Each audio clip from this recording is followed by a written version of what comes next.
এই গল্পের মাধ্যমে জানা যাবে এক খাঁটি মানুষের পরিভাষা। এক রাজার দরবার চলছিল। শীতের জন্য দরবার বাইরে রোদে বসেছিল।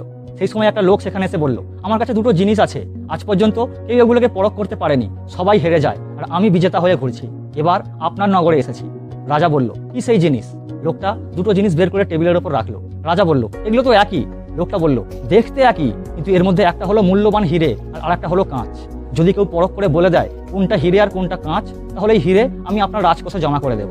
কিন্তু যদি কেউ বলতে না পারে, তাহলে এই হিরের সমমূল্যের ধন সম্পত্তি আমাকে দিতে হবে। আর এইভাবেই আমি বহু রাজ্য জিতে আসছি।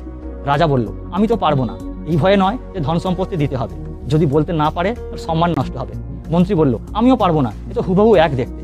সব শেষে পিছন থেকে একটা অন্ধ লোক লাঠি হাতে দাঁড়িয়ে বলল, আমি সব শুনেছি, আমাকে একটা সুযোগ দেওয়া হোক। রাজা দেখলেন কেউ তো পারছে না, একেই একটা সুযোগ দিই। লোকটা এলো আর একবার ছুঁয়েই বলে দিল, এইটা হিরে আর ওইটা কাঁচ।